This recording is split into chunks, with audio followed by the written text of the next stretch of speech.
I'm Bob Cringely. 16 years ago, when I was making my television series, Triumph of the Nerds, I interviewed Steve Jobs. That was in 1995. 10 years earlier, Steve had left Apple following a bruising struggle with John Sculley, the CEO he'd brought into the company. At the time of our interview, Steve was running Next, the niche computer company he founded after leaving Apple. Little did we know that within 18 months he would sell Next to Apple, and 6 months later, he'd be running the place. The way things work in television, we used only a part of that interview in the series, and for years we thought the interview was lost forever because the master tape went missing while being shipped from London to the US in the 1990s. Then just a few days ago, series director Paul Sen found a VHS copy of that interview in his garage. There are very few TV interviews with Steve Jobs, and almost no good ones. They rarely show the charisma, candor, and vision that this interview does. And so, to honor an amazing man, here's that interview in its entirety. Most of this has never been seen before. So, how did you get involved with personal computers? Well, I ran into my first computer when I was about 10 or 11. And it's hard to remember back then, but I'm an old fossil now. I'm an old fossil. So when I was 10 or 11 was about 30 years ago. And no one had ever seen a computer. To the extent that they'd seen them in movies, and there were these big boxes with whirring, for some reason they fixated on the tape drives as being the icon of what the computer was, or flashing lights somehow. And so nobody had ever seen one. They're very mysterious, very powerful things that did something in the background. And so to see one and actually get to use one was a real privilege back then. And I got into NASA, Ames Research Center down here, and I got to use a time-sharing terminal. So I didn't actually see the computer, but I saw a time-sharing terminal. And in those days, again, it's hard to remember how primitive it was. There was no such thing as a computer with a graphics video display. It was literally a printer. It was a teletype printer with a keyboard on it. So you would keyboard these commands in, and then you would wait for a while, and then the thing would go and it would tell you something out. But even with that, it was still remarkable, especially for a 10-year-old, that you could write a program in BASIC, let's say, or Fortran, and actually this machine would sort of take your idea and it would sort of execute your idea and give you back some results. And if they were the results that you predicted, your program really worked. It was an incredibly thrilling experience. So I became very captivated by a computer. And a computer to me was still a little mysterious because it was at the other end of this wire, and I'd never really seen the actual computer itself. And then I got tours of computers after that and saw the insides. And then I was part of this group at Hewlett-Packard. When I was 12, I called up Bill Hewlett, who lived in Hewlett-Packard at the time. And again, this dates me, but there was no such thing as an unlisted telephone number then, so I could just look in the book and look his name up. And he answered the phone, and I said, "Hi, my name's Steve Jobs. You don't know me, but I'm 12 years old, and I'm building a frequency counter, and I'd like some spare parts." And so he talked to me for about 20 minutes. I'll never forget it as long as I live. And he gave me the parts, but he also gave me a job working in Hewlett-Packard that summer. And I was 12 years old, and that really made a remarkable influence on me. Hewlett-Packard was really the only company I'd ever seen in my life at that age, and it formed my view of what a company was and how well they treated their employees. You know, at that time, I mean, they didn't know about cholesterol back then, but at that time they used to bring a big cart full of donuts and coffee out at 10 o'clock every morning. Everybody take a coffee and donut break, and just little things like that. It was clear that the company the company recognized that its true value was its employees.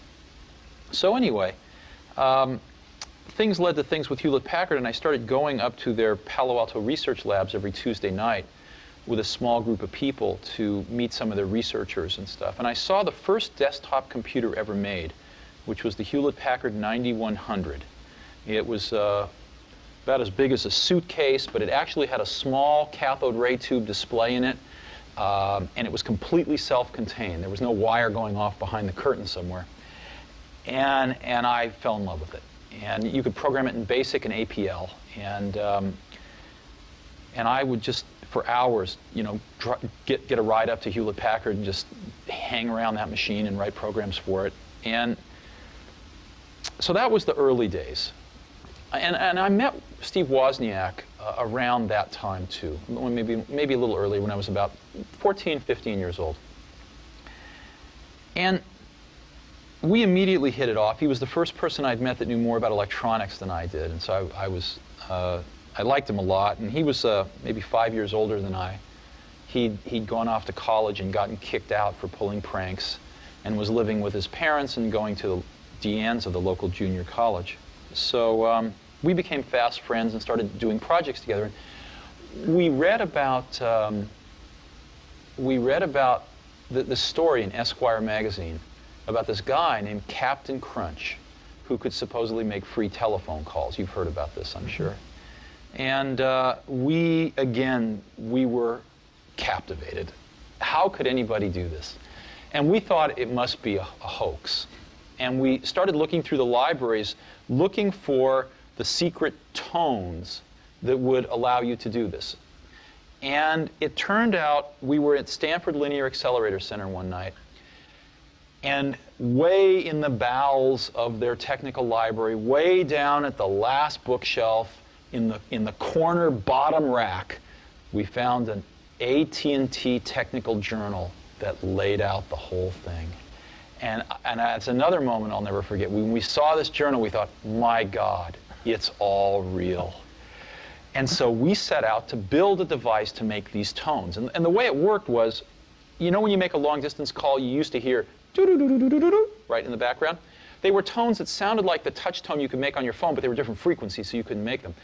It turned out that that was the signal from one telephone computer to another, controlling the computers in the network. And AT&T made a fatal flaw when they designed the original telephone network, digital telephone network, was they put the signaling from computer to computer in the same band as your voice, which meant that if you could make those same signals, you could put it right in through the handset. And literally, the entire AT&T international phone network would think you were an AT&T computer.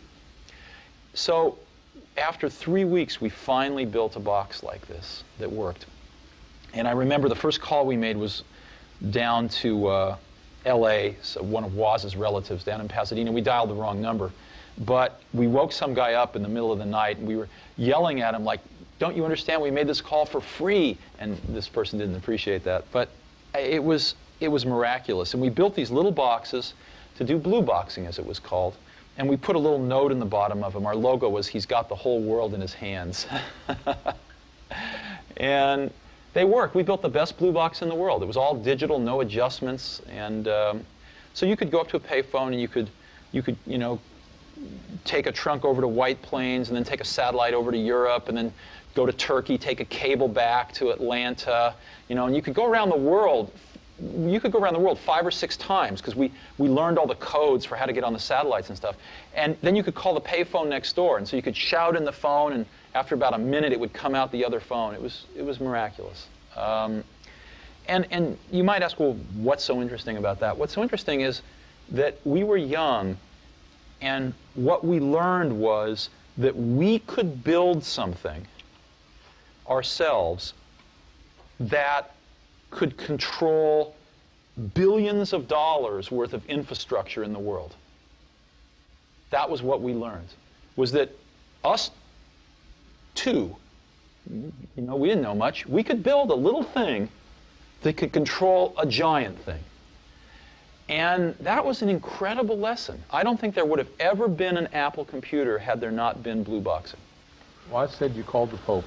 Yeah, we did call the Pope. He pretended to be Henry Kissinger.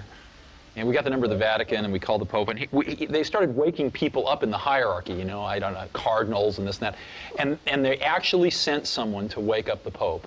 When finally we just burst out laughing, and they realized that we weren't Henry Kissinger. And so we never got to talk to the Pope, but it was very funny. So the jump from blue boxes to personal computers, what sparked that? Well, necessity, in the sense that there was time-sharing computers available. And there was a time-sharing company in Mountain View that we could get free time on. So, but we needed a terminal, and we couldn't afford one. So we designed and built one. And that was the first thing we ever did. We built this terminal. And so what an Apple I was really an extension of this terminal, putting a microprocessor on the back end. That's what it was. It was really kind of two separate projects put together. So first we built the terminal, and then we built the Apple I. And we really built it for ourselves because we couldn't afford to buy anything.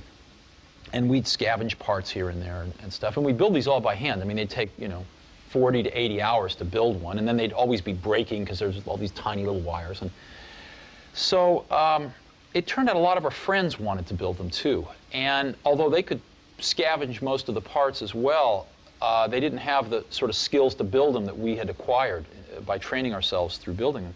And so we ended up helping them build most of their computers, and it was really taking up all of our time. And we thought, if we could make what's called a printed circuit board, which is a piece of fiberglass with copper on both sides that's etched to form the wires so that you could build a computer, you could build an Apple I in a few hours instead of 40 hours. If we only had one of those, we could sell them to all our friends for as much as it cost us to make them and make our money back, and everybody be happy, and we'd say, we get a life again.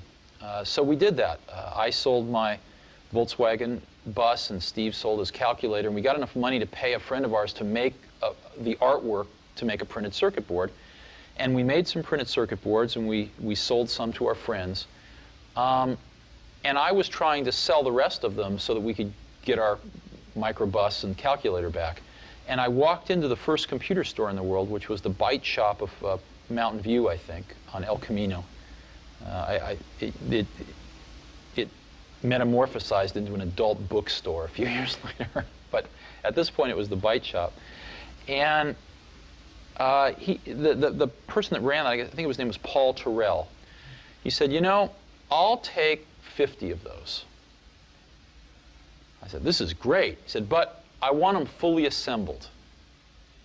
We'd never thought of this before. So we then kicked this around. We thought, why not? Why not try this? And so I spent the next several days on the phone talking with electronics parts distributors. We didn't know what we were doing. And we said, look, here's the parts we need. We figured we'd buy 100 sets of parts, build 50, sell them to the Byte Shop for twice what it cost us to build them, therefore paying for the whole 100, and then we'd have 50 left, and we could make our profits by selling those. So we convinced these distributors to give us the parts on net 30 days credit. We had no idea what that meant. Net 30, sure, sign here. And so we had 30 days to pay them. And so we bought the parts, we built the products, and we sold 50 of them to the Byte Shop in Palo Alto and got paid in 29 days, and then went and paid off the parts people in 30 days. And so we were in business. But we had the classic Marxian profit realization crisis in that our profit wasn't in a liquid currency. Our profit was in 50 computers sitting in the corner. So then all of a sudden we had to think, wow, how are we going to realize our profit? And so we started thinking about distribution. Are there any other computer stores? And we started calling the other computer stores that we'd heard of across the country, and we just kind of eased into business that way. The third key figure in the creation of Apple was former Intel executive Mike Markkula. I asked Steve how he came aboard. We were designing the Apple II, and we really had some much higher ambitions for the Apple II. Woz's ambitions were he wanted to add color graphics. My ambition was that it was very clear to me that while there were a bunch of hardware hobbyists that could assemble their own computers, or at least take our board and add the transformers for the power supply and the case and the keyboard and go get et cetera, go get the rest of the stuff. For every one of those, there were 1,000 people that couldn't do that but wanted to mess around with programming. Software hobbyists. Just like I had been when I was, 10, discovering that computer. And so my dream for the Apple II was to sell the first real packaged computer, packaged personal computer, where you didn't have to be a hardware hobbyist at all. And so combining both of those dreams, we actually designed the product. And I found a designer, and we designed the packaging and everything. And we wanted to make it out of plastic, and we had the whole thing ready to go, but we needed some money for tooling the case and things like that. We needed a few $100,000. And this was way beyond our means. So I went looking for some venture capital. And I ran across one venture capitalist named Don Valentine, who came over to the garage, and he later said I looked like a renegade from the human race. That was his famous quote. And he said he wasn't willing to invest in us, but he recommended a few people that might, and one of them was Mike Markkula.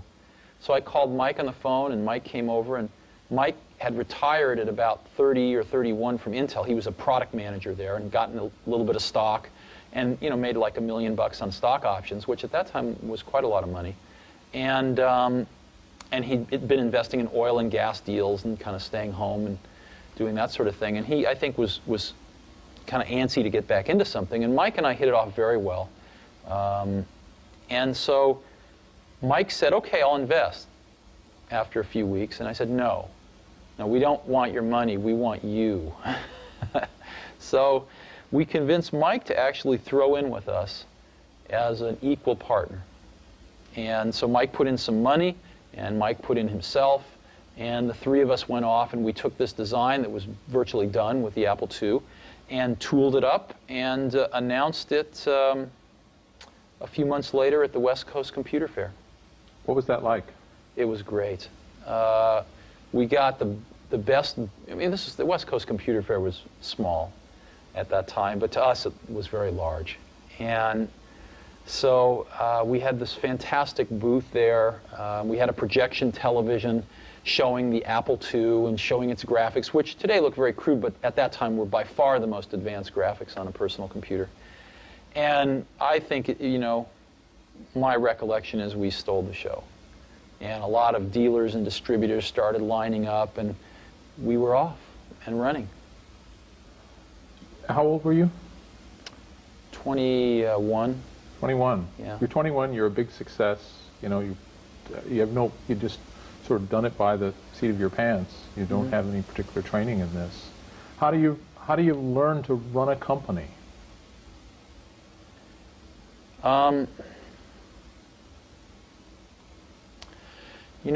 Throughout the years in business, I found something, which was I'd always ask why you do things.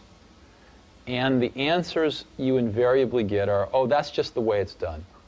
Nobody knows why they do what they do. Nobody thinks about things very deeply in business. That's what I found. I'll give you an example. When we were building our Apple I's in the garage, we knew exactly what they cost. When we got into a factory in the Apple II days, the accounting had this notion of a standard cost, where you'd kind of set a standard cost, and then at the end of a quarter, you'd adjust it with a variance. And I kept asking, well, why do we do this? And the answer was, well, that's just the way it's done. And after about 6 months of digging into this, what I realized was the reason you do it is because you don't really have good enough controls to know how much it costs, so you guess, and then you fix your guess at the end of the quarter. And the reason you don't know how much it costs is because your information systems aren't good enough. So, but nobody said it that way. And so later on, when we designed this automated factory for Macintosh, we were able to get rid of a lot of these antiquated concepts and know exactly what something cost to the second. So in business, a lot of things are, I call it folklore. They're done because they were done yesterday and the day before. And so what that means is if you're willing to sort of ask a lot of questions and think about things and work really hard, you can learn business pretty fast. It's not the hardest thing in the world. It's not rocket science. It's not rocket science, no. Now, when you were first coming in contact with these computers, inventing them, and before that working on the HP 9100, we talk about writing programs. Mm-hmm. What sort of programs? What do people actually do with these things? See, what we did with them, well, I'll give you a simple example. When we were designing our Blue Box, we wrote a lot of custom programs to help us design it. you know, and to do a lot of the dog work for us in terms of calculating master frequencies with subdivisors to get other frequencies and things like that. We used the computer quite a bit to calculate, you know, how much error we would get in the frequencies and how much could be tolerated. So we used them in our work, but much more importantly, it had nothing to do with using them for anything practical. It had to do with using them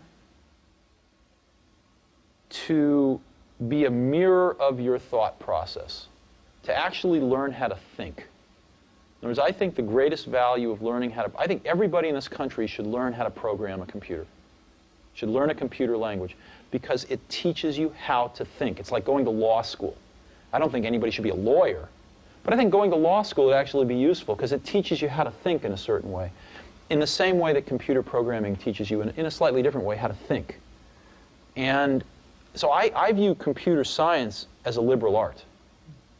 It should be something that everybody takes a year in their life. One of the courses they take is, you know, learning how to program. Yeah, but I learned APL, which, you know, obviously is part of the reason why I'm going through life sideways. Well, was it you look back and consider it an enriching experience that taught you to think in a different way, or not? No, not that particularly. Okay. Not other languages, perhaps more so. Yeah. But I started with APL. Uh-huh.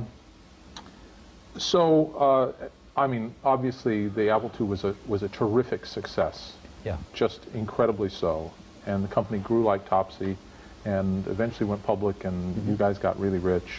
What's it like to get rich? It's very interesting. I was worth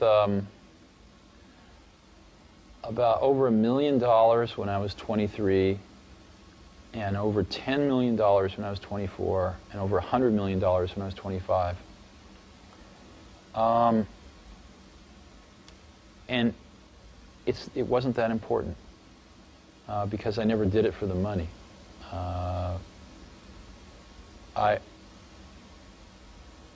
I think money is a wonderful thing because it enables you to do things.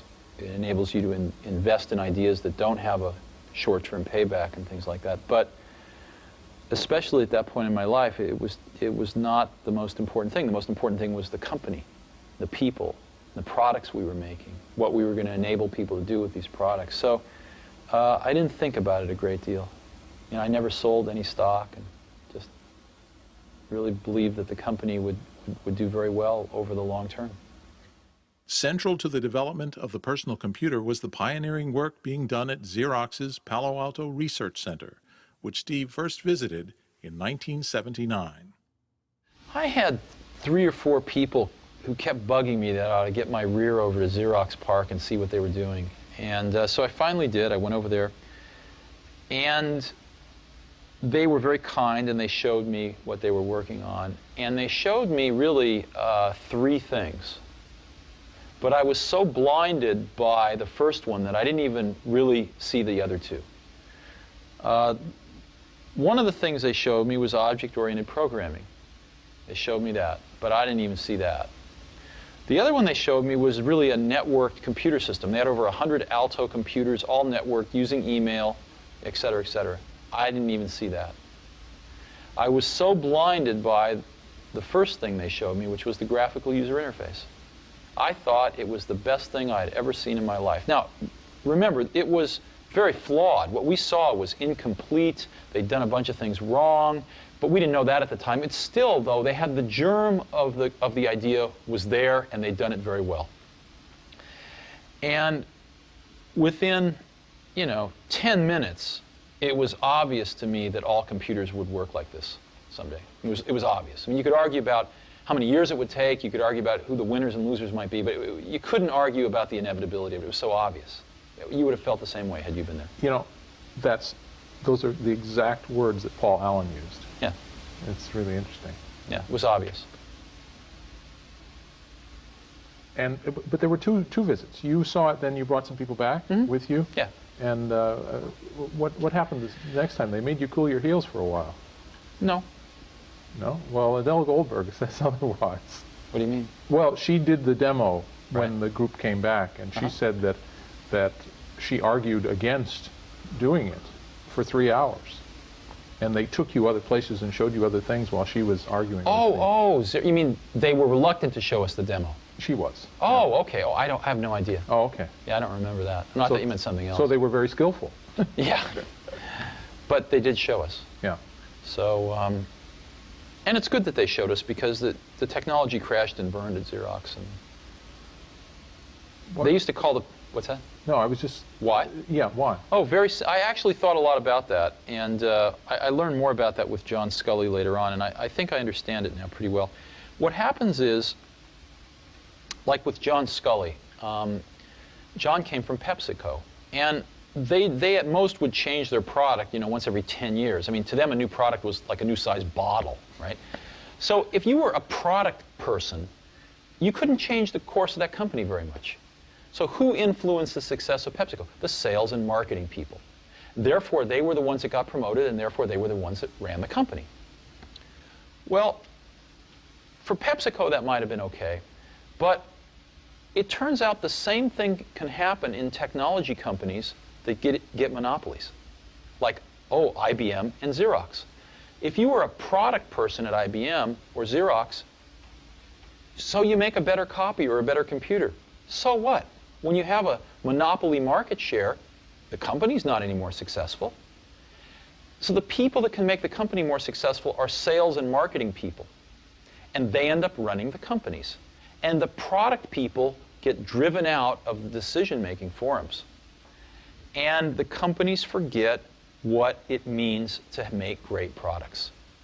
Sort of the product sensibility and the product genius that brought them to that monopolistic position gets rotted out by people running these companies who have no conception of a good product versus a bad product. They have no conception of the craftsmanship that's required to take a good idea and turn it into a good product. And they really have no feeling in their hearts, usually, about wanting to really help the customers. So that's what happened at Xerox. The people at Xerox PARC used to call the people that ran Xerox toner heads. And these toner heads would come out to Xerox PARC and they just had no clue about what they were seeing. And for our audience, toner is what? Oh, toner is what you put into a copier. Yeah, the toner that you add to an industrial copier. The black stuff. The black stuff, yeah.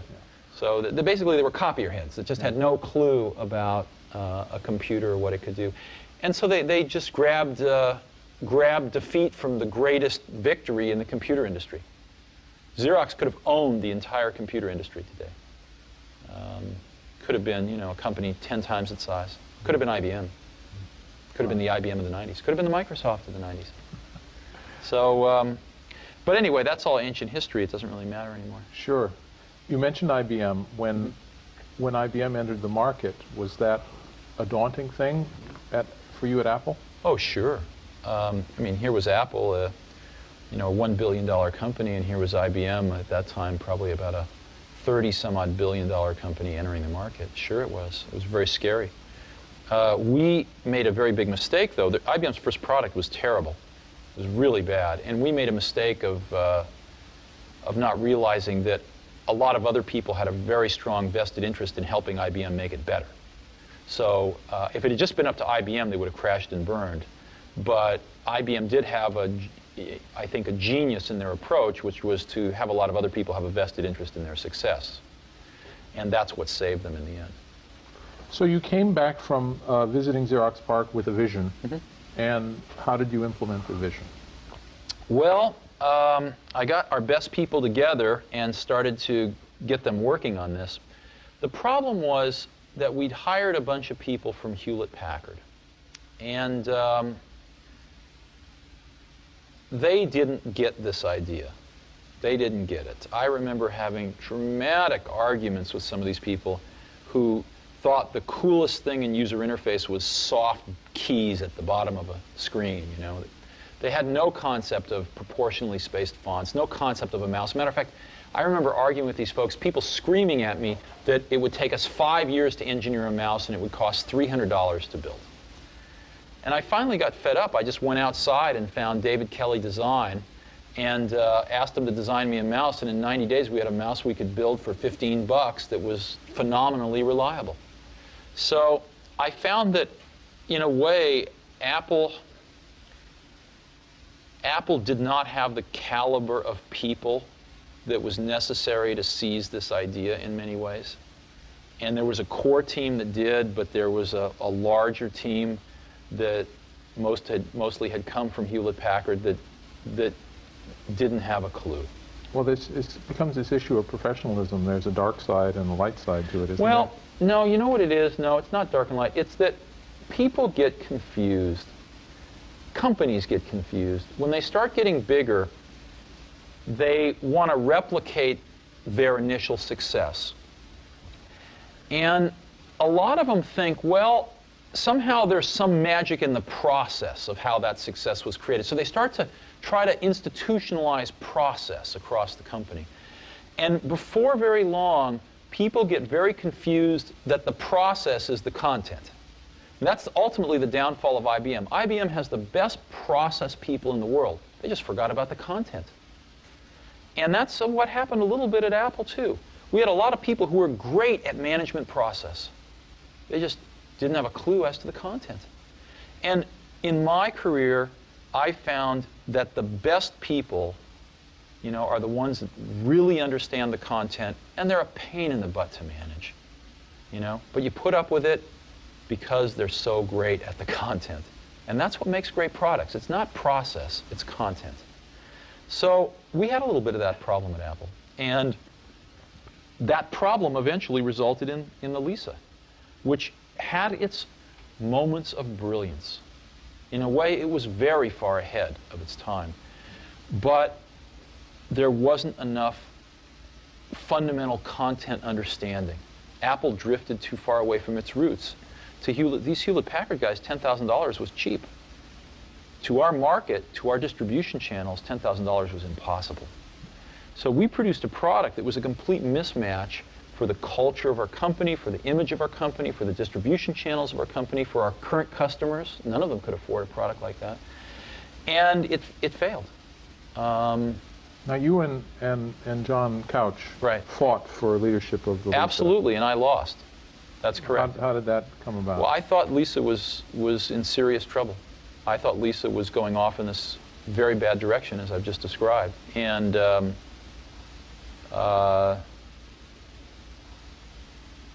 I could not convince enough people in the senior management of Apple that that was the case. And we ran the place as a team for the most part. So I lost. And at that point in time, you know, I brooded for a few months. But it was not very long after that that it really occurred to me that if we didn't do something here, the Apple II was running out of gas. And we needed to do something with this technology fast, or else Apple might cease to exist as the company that it was. And so I formed a small team to do the Macintosh. And, you know, we were on a mission from God, you know, to save Apple. No one else thought so, but it turned out we were right.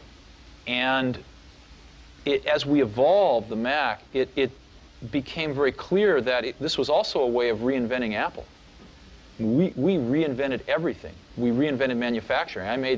I visited probably 80 automated factories in Japan, and we built the world's first automated computer factory in the world in California here. So we adopted the 68,000 microprocessor that Lisa had. We negotiated a price that was a fifth of what Lisa was going to pay for it because we were going to use it in much higher volume. And we really started to design this product that could be sold for $1,000 called the Macintosh.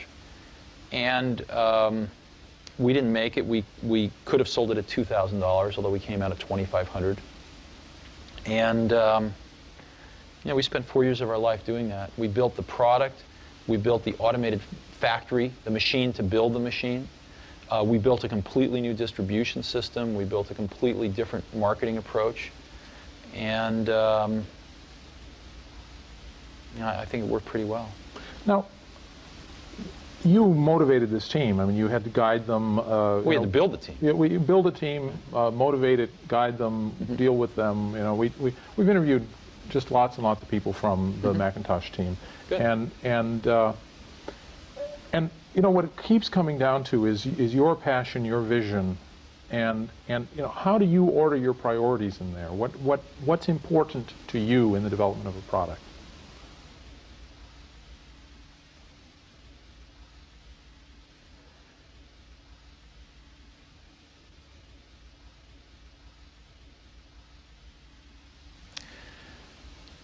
You know,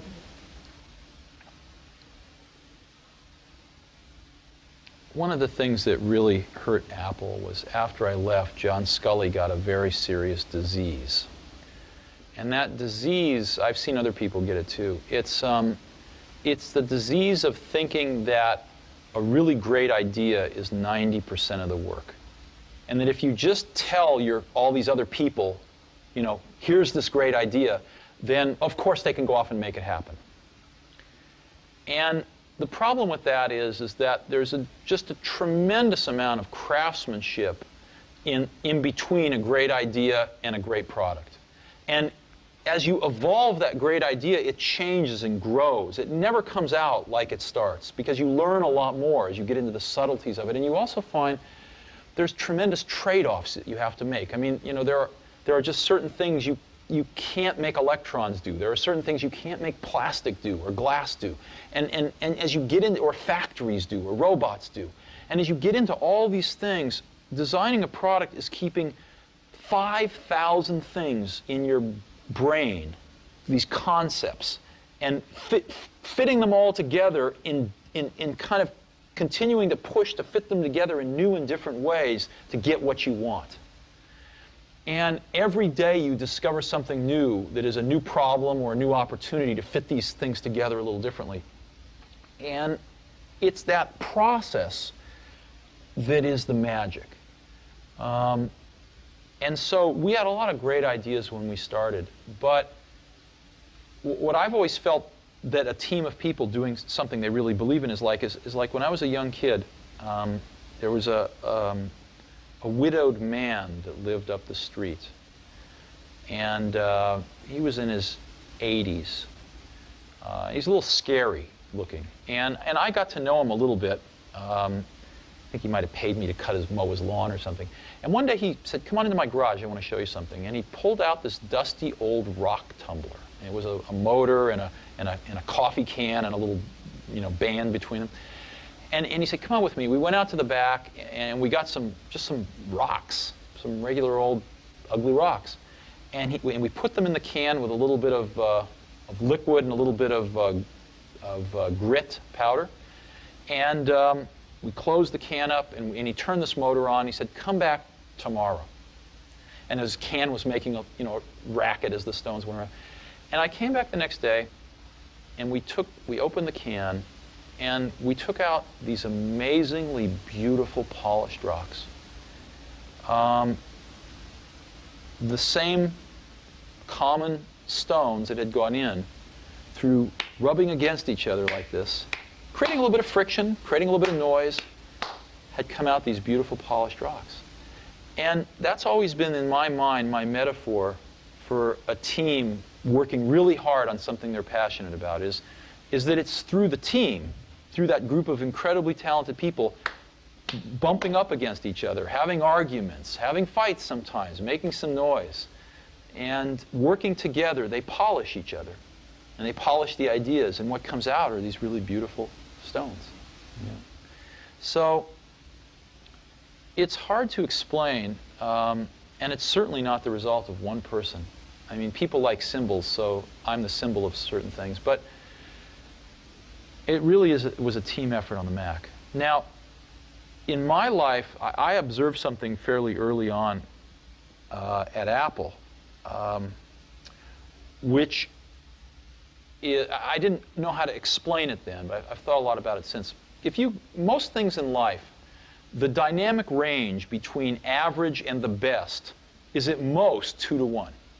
Right? Like if you go to New York City and you get an average taxi cab driver versus the best taxi cab driver, you're probably going to get to your destination with the best taxi cab maybe 30% faster. In an automobile, what's the difference between an average and the best? Maybe, I don't know, 20%. The best CD player and an average CD player, I don't know, 20%. So 2 to 1 is a big, big dynamic range in most of life. In software, and it used to be the case in hardware too, the difference between average and the best is 50 to 1, maybe 100 to 1. Easy. Okay? Yeah. Very few things in life are like this, but what I was lucky enough to spend my life in is like this. And so I've built a lot of my success off finding these truly gifted people and not settling for B and C players, but really going for the A players. And I found something. I found that when you get enough A players together, when you go through the incredible work to find 5 of these A players, they really like working with each other because they've never had a chance to do that before. And they don't want to work with B and C players, and so it becomes self-policing, and they only want to hire more A players. And so you build up these pockets of A players, and it propagates. And that's what the Mac team was like. They were all A players. And these were extraordinarily talented people. So. But there are also people who now say that they don't have the energy anymore to work for you. Mm-hmm. Sure. Oh, I think if you talk to a lot of people on the Mac team, they will tell you it was the hardest they've ever worked in their life. Some of them will tell you it was the happiest they've ever been in their life. But I think all of them will tell you that it is certainly one of the most intense and cherished experiences they will ever have in their life. Mm-hmm. Yeah, they did. So, it's some of those things you are not sustainable for some people. What does it mean when you tell someone their work is shit? It usually means their work is shit. Sometimes it means I think your work is shit and I'm wrong. But usually it means their work is not anywhere near good enough. We have this great quote from Bill Atkinson who says, when you say someone's work is shit, you really mean, I don't quite understand it, would you please explain it to me? No, that's not usually what I meant.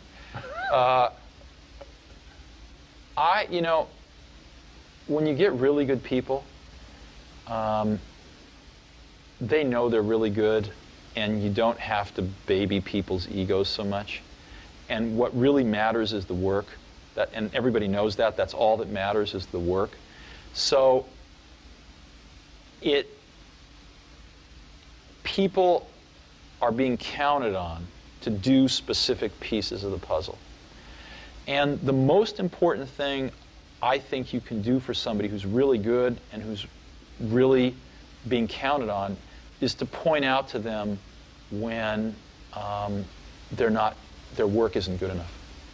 And to do it very clearly and to articulate why and to get them back on track.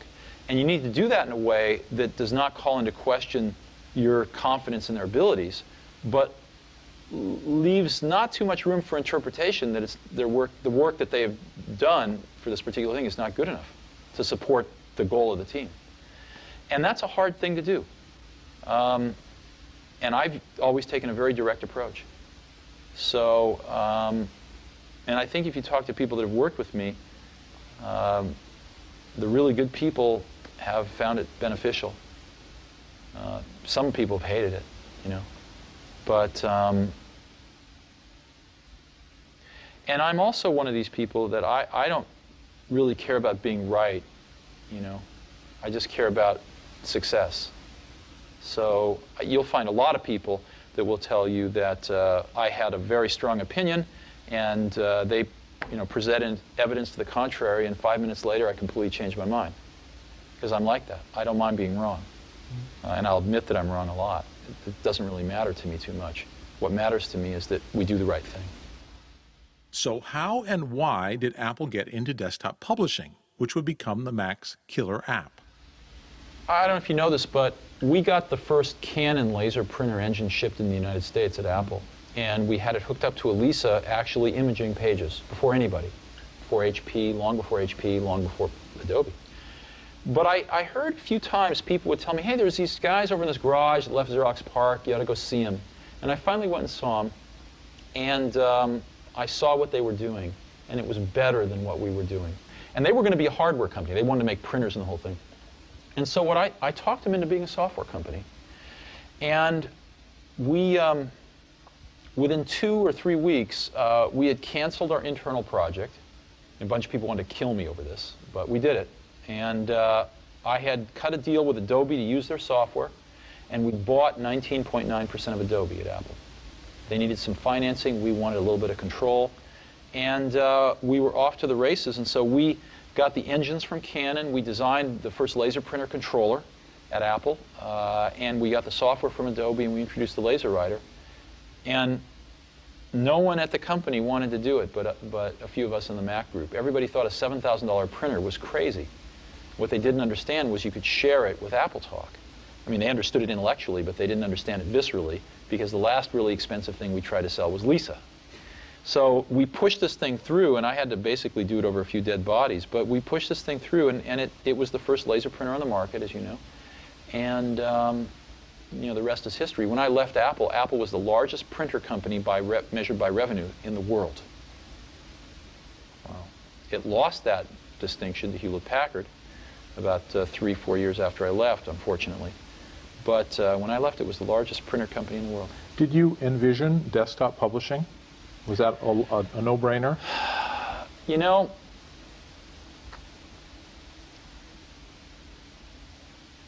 yes, but we also envisioned really the networked office. Mm-hmm. And so in January of 1995, when we had our annual meeting and introduced our new products, I made probably the largest marketing blunder of my career. 1985. 1985, sorry. Yeah. Made probably the largest marketing blunder of my career by announcing the Macintosh Office instead of just desktop publishing. Mm. And we had desktop publishing as a major component of that, but we announced a bunch of other stuff as well, and I think we should have just focused on desktop publishing at that time. After serious disagreements with Apple's CEO John Sculley, Steve left the company in 1985. Tell us about your departure from Apple. Oh, it was very painful. I'm not even sure I want to talk about it. What can I say? I hired the wrong guy. That was Sculley? Yeah. And he destroyed everything I'd spent 10 years working for.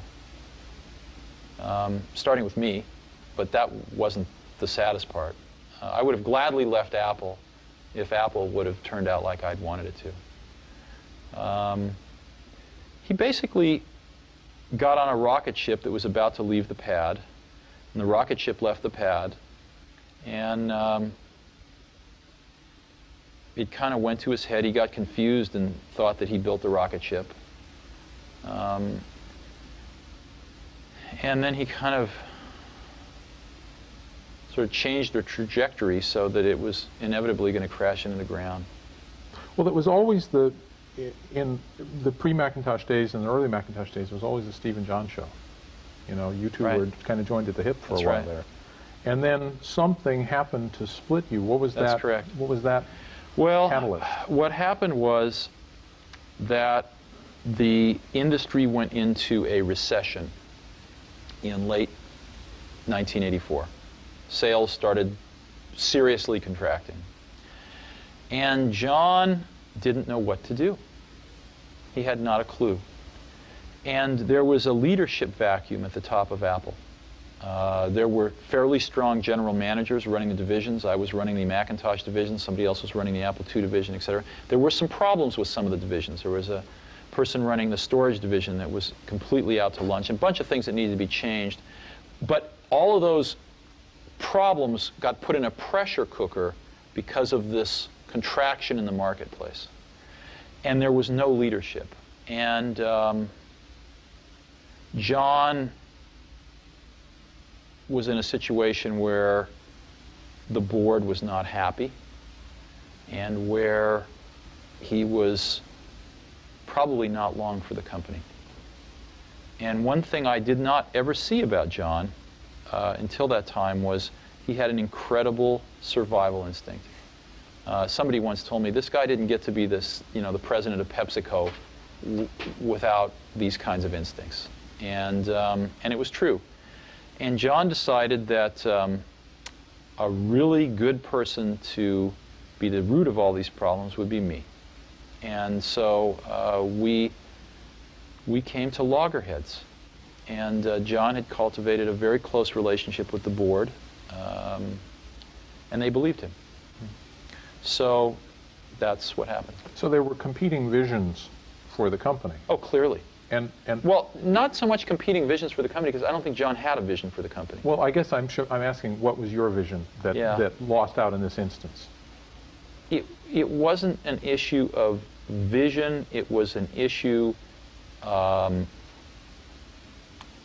execution, in the sense that my belief was that Apple needed much stronger leadership to sort of unite these various factions that we created with the divisions, that the Macintosh was the future of Apple, that we needed to rein back expenses dramatically in the Apple II area, that we needed to be spending very heavily in the Macintosh area, things like that. And John's vision was that he should remain the CEO of the company, and anything that would help him do that would be acceptable. So I think that Apple was in a state of paralysis in the early part of 1985, and I wasn't at that time capable, I don't think, of running the company as a whole. I was 30 years old, and I don't think I had enough experience to run a $2 billion company. Unfortunately, John didn't either. And so anyway, I was told in no uncertain terms that there was no job for me. It was really, really tragic. Siberia. Yeah, it would have been far smarter for Apple to sort of, let me work on the next. I volunteered. I said, why don't I start a research division? And, give me a few $1,000,000 a year, and I'll go hire some really great people, and we'll do the next great thing. And I was told there was no opportunity to do that. Oh, wow. So, and my office was taken away. It was. I mean, I'll get real emotional if we keep talking about this. So anyway, but that's irrelevant. I'm just one person, and the company was a lot more people than me. So that's not the important part. The important part was the values of Apple, over the next several years were systematically destroyed. I then asked Steve for his thoughts on the state of Apple. Remember, this was 1995, a year before he would go back to Apple. Remember, too, that when Apple bought Next a year after this interview, Steve immediately sold the Apple stock he received as part of the sale. Apple's dying today. Apple's dying a very painful death. It's on a glide slope to die. And the reason is because, when I walked out the door at Apple, we had a 10-year lead on everybody else in the industry.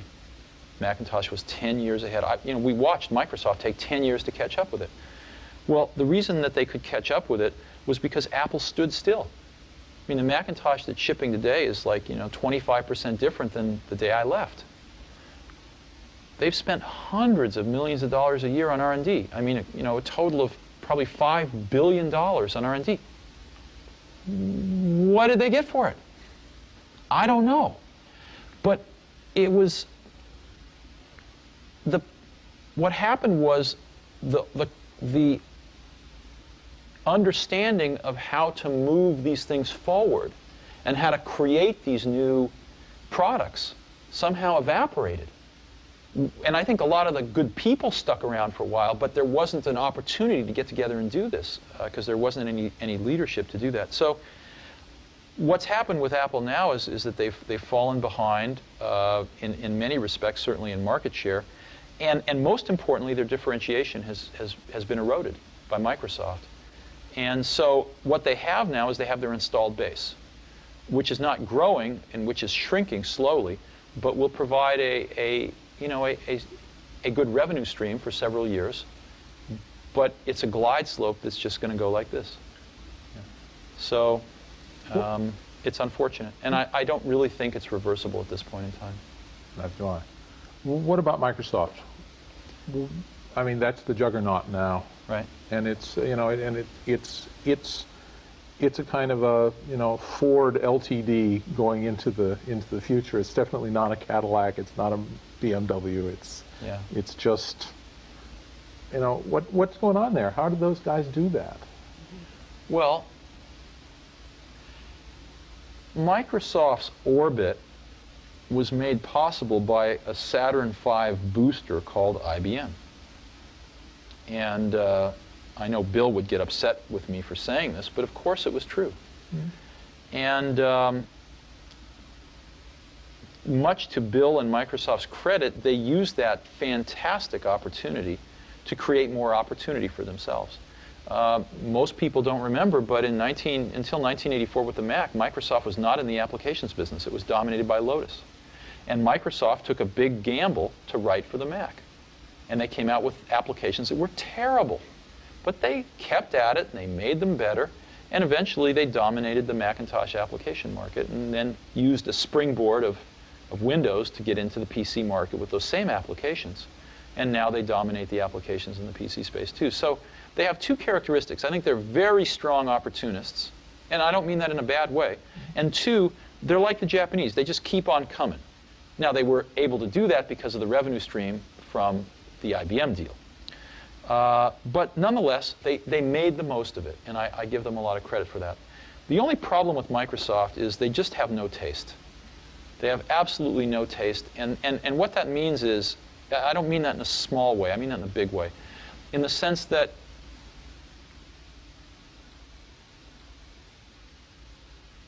they don't think of original ideas, and they don't bring much culture into their product. And you say, well, why is that important? Well, proportionally spaced fonts come from typesetting and beautiful books. That's where one gets the idea. If it weren't for the Mac, they would never have that in their products. And so I guess I am saddened, not by Microsoft's success. I have no problem with their success. They've earned their success, for the most part. I have a problem with the fact that they just make really third-rate products. Their products have no spirit to them. Their products have no sort of spirit of enlightenment about them. They are very pedestrian. And the sad part is that most customers don't have a lot of that spirit either. But the way that we're going to ratchet up our species is to take the best and to spread it around to everybody so that everybody grows up with better things and starts to understand the subtlety of these better things. And Microsoft's just, it's McDonald's. So that's what saddens me. Not that Microsoft is one, but that Microsoft's products don't display more insight and more creativity. So what are you doing about it? Tell us about Next. Well, I'm not doing anything about it. Okay. Because Next is too small of a company to do anything about that. I'm just watching it. And there's really nothing I can do about it. Next, we talked about Next, the company Steve was running in 1995, which Apple was soon to buy. Next software would become the heart of the Mac in the form of OS X. You don't really want to hear about Next, do you? Yes, I do. You do? Okay.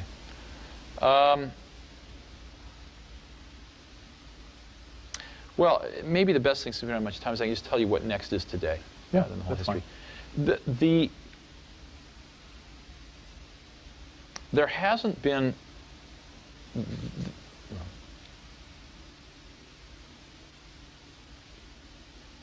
clearly the innovation in the computer industry is happening in software right now. And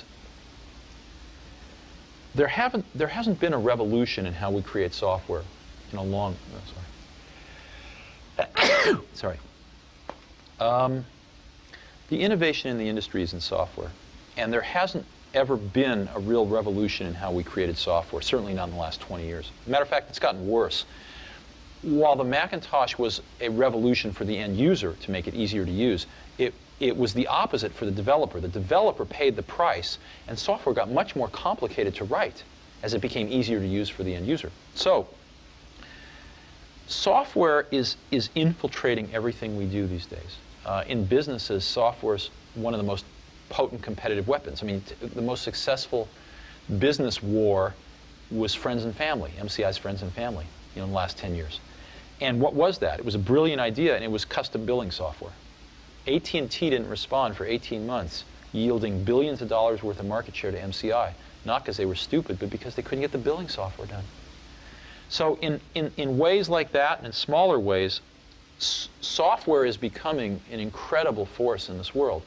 To provide new goods and services to people, whether it's over the internet or what have you, software is going to be a major enabler in our society. We have taken another one of those brilliant original ideas at Xerox PARC that I saw in 1979, but didn't see really clearly then, called object-oriented technology.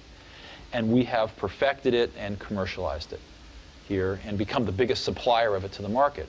And this object technology lets you build software 10 times faster, and it's better. And so that's what we do. And we've got a small to medium-sized business. I mean, we're the largest supplier of objects, but we're a $50 to $75 million company. Got about 300 people, and that's what we do. And the end of the third show, actually, is the one moment where we do look into the future, because Channel 4 has asked us to do that. Sure. And so what's your vision of, 10 years from now with this technology that you're developing? Well, I think the internet and the web, there are two exciting things happening in software and in computing today. I think one is objects, but the other one is the web. The web is incredibly exciting because it is the fulfillment of a lot of our dreams that the computer would ultimately not be primarily a device for computation, but metamorphosize into a device for communication. And with the web, that's finally happening. And secondly, it's exciting because Microsoft doesn't own it, and therefore there's a tremendous amount of innovation happening. So I think that the web is going to be profound in what it does to our society. As you know, about 15% of the goods and services in the US are sold via catalogs or over the television. All that's going to go on the web and more. Billions and billions, soon tens of billions of dollars worth of goods and services are going to be sold on the web. If you could, a way to think about it is the ultimate direct-to-customer distribution channel. Another way to think about it is the smallest company in the world can look as large as the largest company in the world on the web. So I guess I think the web, as we look back 10 years from now, the web is going to be the defining technology, the defining social moment for computing. And I think it's going to be huge. I think it's breathed a whole new generation of life into personal computing. And I think it's going to be huge. Yeah. And you're making software that... Oh, absolutely, but so is everybody. I mean, just forget about what we're doing. Just as an industry, the web is going to open a whole new door to this industry. Yeah. It's another one of those things that it's obvious once it happens. But 5 years ago, who would have guessed? Right. That's right. Yeah. Isn't this a wonderful place we live in? I was keen to know about Steve's passion. What drove him? I read an article when I was very young in Scientific American, and it measured the efficiency of locomotion for various species on the planet. So for, bears and chimpanzees and raccoons and birds and fish, how many kilocalories per kilometer did they spend to move? And humans were measured too. And the condor won. It was the most efficient. And mankind, the crown of creation, came in with a rather unimpressive showing about a third of the way down the list. But somebody there had the brilliance to test a human riding a bicycle. Blew away the condor, all the way off the charts. And I remember this really had an impact on me. I really remember this, that humans are tool builders. And we build tools that can dramatically amplify our innate human abilities. And to me, we actually ran an ad like this very early at Apple, that the personal computer was the bicycle of the mind. And I believe that with every bone in my body, that of all the inventions of humans, the computer is going to rank near, if not at the top, as history unfolds and we look back. And it is the most awesome tool that we have ever invented. And I feel incredibly lucky to be at exactly the right place in Silicon Valley, at exactly the right time historically, where this invention has taken form. And as you know, when you set a vector off in space, if you can change its direction a little bit at the beginning, it's dramatic when it gets a few miles out in space. I feel we are still really at the beginning of that vector.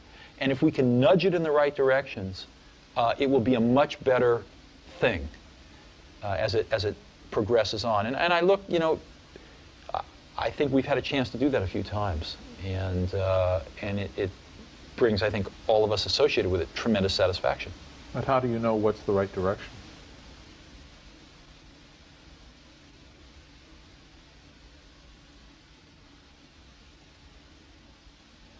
You know, ultimately it comes down to taste. It comes down to taste. It comes down to trying to expose yourself to the best things that humans have done, and then try to bring those things in to what you're doing. I mean, Picasso had a saying, he said, good artists copy, great artists steal. And we have, you know, always been shameless about stealing great ideas. And I think part of what made the Macintosh great was that the people working on it were musicians and poets and artists and zoologists and historians who also happened to be the best computer scientists in the world. But if it hadn't been for computer science, these people would have all been, you know, doing amazing things in life in other fields. And they brought with them, we all brought to this effort a very liberal arts sort of air, a very liberal arts attitude that we wanted to pull in the best that we saw in these other fields into this field. And I don't think you get that if you're very narrow.